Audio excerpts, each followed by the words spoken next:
Welcome back to 2 Hours on a Sunday. I'm Brian, I'm Nick. and today we are here to break down the Legendary's Monsterverse and all the Godzilla films and talk about the good things, a lot of the bad things, Oh, and yeah. we're going to fix the most recent installment, Godzilla vs. Kong, in order to properly segue into the sequel, Godzilla and Kong. So we're going to dive into the first one, first installment, Godzilla 2014. You watched this recently. What did you love about this movie? Oh, honestly, most of it. The first thing I liked, I gotta say, the intro credits were great.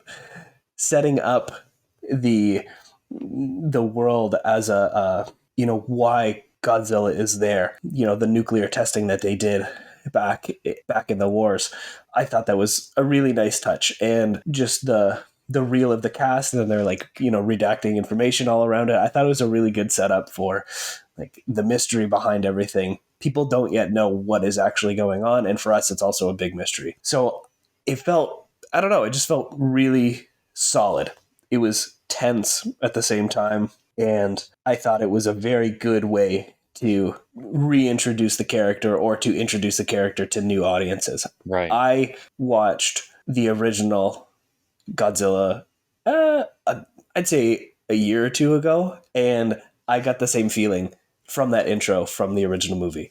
It's kind of scary. It's very much the implications of what war has done to the world and like the repercussions of it. So I thought it was really well done. Obviously, seeing Godzilla reiterated for 2014 was amazing. And I think that movie still holds up in 2023.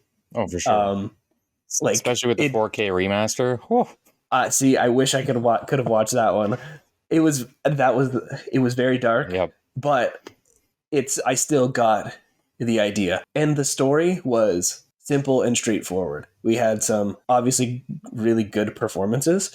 Bryan Cranston. Yeah, he did a great job. He was great. Aaron Taylor Johnson's performance, I actually really liked it. He was like a pretty stoic, military guy. It was good. And Ken Watanabe as Dr. Serizawa, I thought he was really good. He makes sense. He was a good fit. And I liked his reverence for the creatures, because he's like, these are things we can't control. We have to kind of let them do their thing, which we'll get into in the story. Mm-hmm. But yeah, overall, I thought it was a fun time. We didn't see the monsters too much, but I felt like the human characters didn't really drag the story. What about you? The intro is one of my favorite things. Just the subtle change from the original Godzilla to, instead of it creating him, secretly wanting to destroy him. So like there's a massive, it's like, okay, the world is already there with one change of origin. What else is out there? Like they're trying to kill this thing secretly and trying to keep it under wraps. But the part after all this happens and like there's the ashes and then the Godzilla font comes up. Oh, it's one of my favorite things. And it's again, it's that simplicity. It's nothing flashy. Yeah. It's just like, it's right there for you. And I totally agree with them changing just like ever so slightly the origins of Godzilla. Right. It's like he's already here. They're trying to destroy him with the nuclear weapons. He's not created by it. So a little tidbit just to kick things off. A little secret Easter egg. Yeah. The Brodies, Bryan Cranston and Aaron Taylor Johnson, they're named after the two captains of the Orca in Jaws. Oh. And also the Orca, the ship that they ride to take out Jaws, is the name of the device they use in the sequel. Right. So I know he wanted to make this a Jaws feel. They didn't want to show the monsters too much, but he named the characters specifically after those two, captains on the ship hunting Jaws. That's really cool. Yeah. I didn't realize that. Brian fact. Well, internet fact, but I added internet fact. Brought to you by Brian. Yeah. So the one thing I would change about this movie, but it would kind of change the whole aspect of how it's done. I wouldn't have killed Bryan Cranston. Yeah. He was the heart and soul of the first quarter of this movie. And the tension and like the scene where his wife dies is so heartbreaking. And you feel everything like towards him. It's just like, man, he's killing this role. And he had a good story arc. He was compelled. He was obligated to find the truth, and it essentially drove his family apart. Yeah. And he was redeemed eventually but that redemption was obviously cut short because he died. Right. Um, Because I found like his son didn't care as much about this stuff. So like transferring the role to him, it didn't really have the same weight as like how much he wants to be invested. Like I feel like if he when he met Ken Watanabe in that thing and he was in the cellar giving the performance of his life, yep. it was one of the greatest scenes. But it's just like I feel like if he became part of Monarch and was like to go into Yes. the next movie and he developed the Orca because he was studying bioacoustics and all that other stuff, Yep.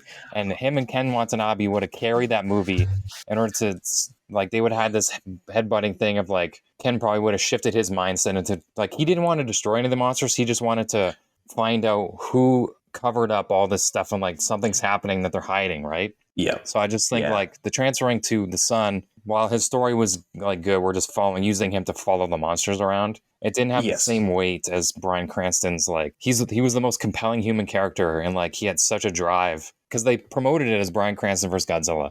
The Right. audience was Right. like, "Oh my god, he's gone!" And even Yeah. Bryan Cranston in an interview said it was such a fun movie to shoot, but he did not believe his character should have died. He said he should have kept going forward. I totally agree, but that would have changed the Yeah. whole point of the movie. But I think he should have been him and Ken should have been carrying this franchise. Yeah, because when you get into the second movie, when you get into King of the Monsters, it's like, oh, we're still doing that whole bioacoustics thing, but it's not Bryan Cranston Yeah. doing it. It's like, where did this info come from? Yeah.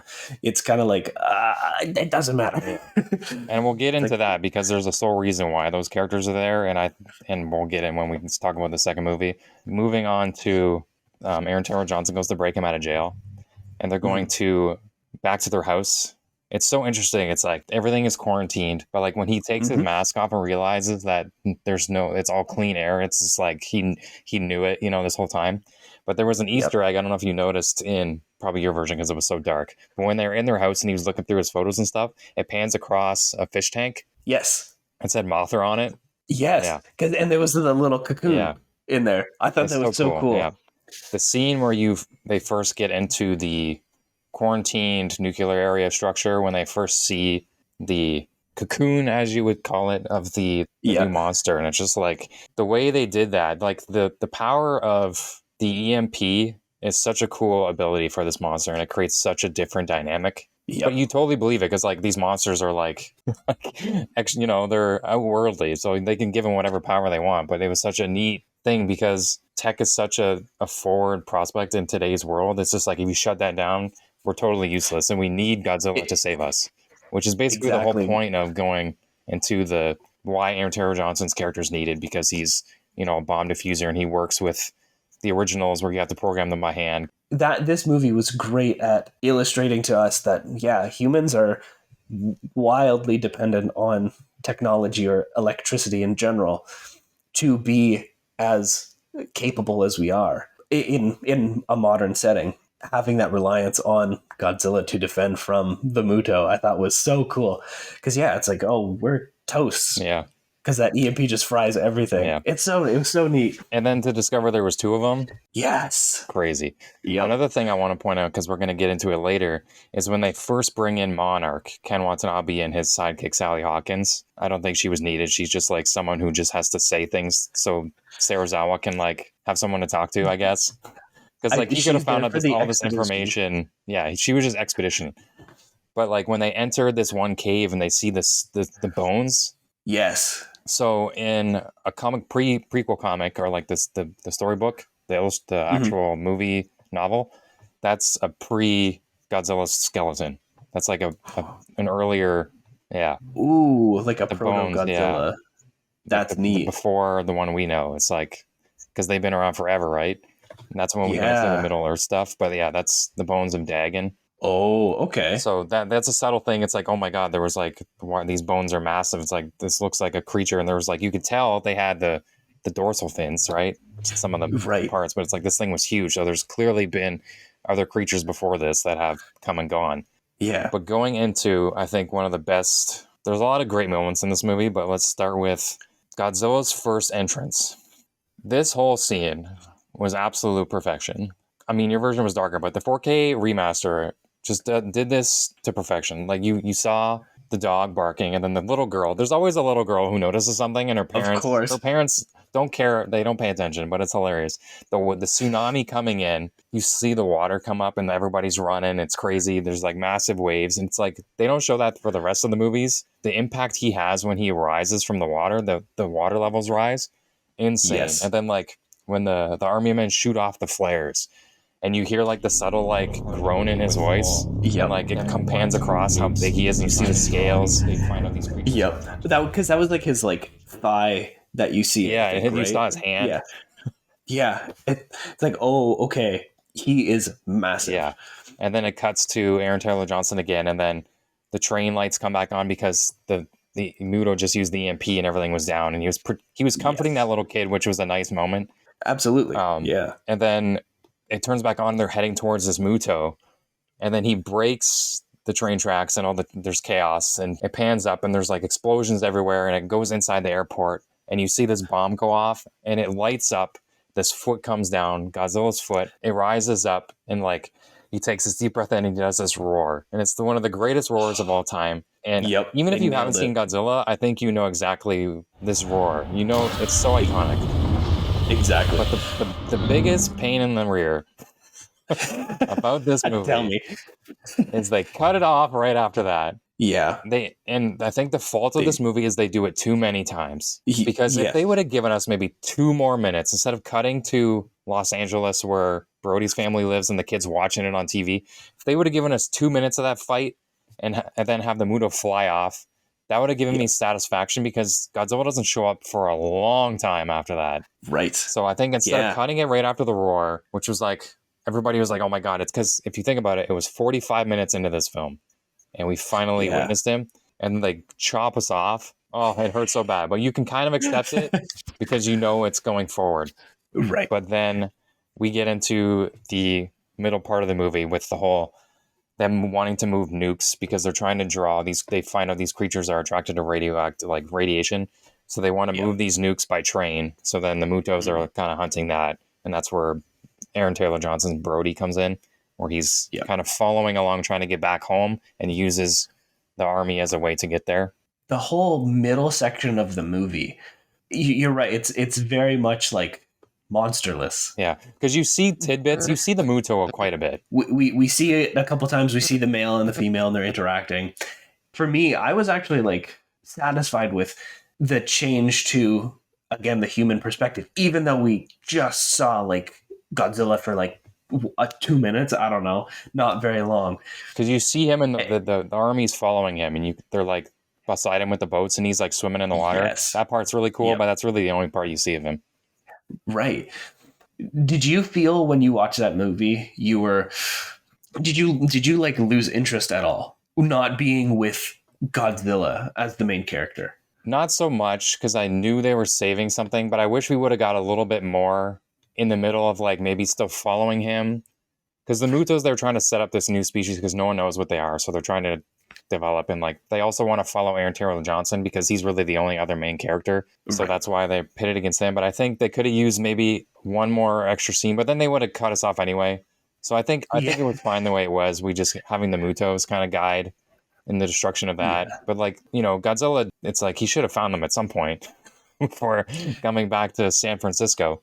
Yeah, I feel like there was a lot of like moving around and not really them interacting again. Yeah. Yeah, because the Mutos went to that one bunker where they had a bunch of nuclear waste. And then... Well, the female was following the train. She was trying to get the nuclear train to feed her babies. Yes. Which then we find out in that scene with the train and then falling off the train tracks that she is pregnant because she walks over and you see the eggs. I liked how it was relatively simple. That was like to me, it was like a big plot point. Like, oh, there's a bunch of eggs now that Aaron Taylor Johnson has to deal with. It's another part that I have written in my notes about it. It's a negative. Okay. But it's a negative after a positive. The scene where he shows up in San Francisco, Godzilla, and all the ships are there waiting for him, and then he swims up and he stops, and you think that's his back, but then it turns out to be his tail, and then he starts rising up, and all these ships are like everywhere, and it's like the scale was just crazy. And then like the whole thing of him fighting and like the misty like grayness, and like it's clearly it was raining, but it was like the tension and like he looked so good. But then it cut to Ken Watanabe. and he gives one of the greatest speeches, Yep. and he delivers the line, "Let them fight." And I Yep. think at that point, this movie made a big mistake because when he said that, it cut back to San Francisco in the middle of the city, and you see Elizabeth Olsen's character and then all the other people running, and you see the Muto flying across, and then you see Godzilla rise up from the buildings, and it's just like he's covered in water. They go to attack each other, and all the people are running, and then they shut the doors and they cut Yep. away from the action. Okay, this Yep. is the second time you're gonna blue ball us after one of the best lines in the film. It's like at that point you show us the fight. That is literally the bell Yeah, you at the show us the boxing fight. ring. I Yeah, understand you want to. It's easier to do special effects in the dark, but they looked incredible in the they did. middle of the day. It's like give They us like a did. couple minutes. Like Yep. you could cut us off again right away, leading back into, and then all of a sudden it's nighttime. But then it leads. I think they wanted to do this because it leads to one of the coolest scenes in the film when they jump out of the plane, The and Halo the dive. Halo dive Yeah. is one of the coolest shots. I have the movie poster on my wall of them falling Yeah. down, and the music. It's like that echoey like opera like tense thing, and then they have the Right. red flares going off for the smoke so they can see each other, but They then see they each other. they go Yeah. past Godzilla and the Mutas fighting, but it's like already nighttime-ish because of the storm, I guess. But I felt Yep. like we missed the tension was cut off because we're so ready for this fight because it had been an hour and 27 minutes already, and we're like, okay, let's just he's finally saying let them fight and we're about to get it, and we don't. Yep. So that's another negative to me where I think they could have give us at least a couple minutes back and forth of those two just brawling it out and then cut to the army men a little bit just to have our tensions because you're not going to show the main attraction of the film, which is the highlight of the film when he first uses his atomic blast yet. They're just going to Right. spar a little bit, bite each other Yeah. up, knock each other into some Yep. buildings. We just need a little taste because you didn't give it to us earlier. Yep. But then the army men come down. They're bringing the nuke into the lair of the Muto. And one of the coolest scenes, I think, is when the music goes silent, right? And Aaron Taylor Johnson's left, and Yep. you're in the middle of this Chinatown-looking area, and you have the Yep. lanterns hanging across, and there's so much smoke, and you see Godzilla's tail just, Yep. and it has that dong bell, like everything's quiet, and you hear like the Yes. dong, and his tail comes across, and he comes through the smoke, and he's all slow Yep. with it, and he gives off this roar, Yep. and it's one of the coolest shots of the film. And then they go at it, they start fighting. And if I remember correctly, when he does the roar, they kind of like linger on him for maybe a second or two. And you kind of see him like sway a little bit. You see Godzilla? like, Oh yeah. no, it's a long roar. it's like it's a a long good roar. 7 seconds. So sorry, I mean like once he's done and he has that kind of like bass growl. Yeah. They just hold on. Yeah. They just hold on him for like a couple more seconds, and it's just so like it's so satisfying. You're like, Yeah. it's like that's what I wanted to see in his intro. Yeah. Instead of cutting it right away. Yeah. It's like just They but let us see him in full, but it was still nighttime. But like you saw him, yeah. and that's Yep. when we get into the That action. Like he's getting, for the most part, he starts off strong, and then he gets kind of overwhelmed because there's two of them. There's one point I want to mention when he falls over. And Aaron Taylor Johnson is in the middle of the city, and they make that eye contact before the smoke goes over top of them. I think that's such a cool moment where like someone's it is. making direct a human the first time making real personal connection to him. Yeah. I think that was a cool moment because it kind of sets up the second movie a little bit. Right. But when Godzilla first, it's going to look different for you because it looks incredible in the 4K because they redid all the coloring. Because it happened in the second movie as well, but they start with the tail. The tail slaps on the ground and it goes vroom, vroom, vroom, vroom, and like the buildup of energy, the sound of him, his spike, his atomic breath charging, and you're Yep. following up his back, and it's charging, and he takes a deep breath in and just lets it loose. Uh-huh. We've been waiting for that all movie, and I think it paid off so well. But the 4K remaster, dude, it was so blue. It was great. Right. Because it was 'Cause gray it's- and white in the original.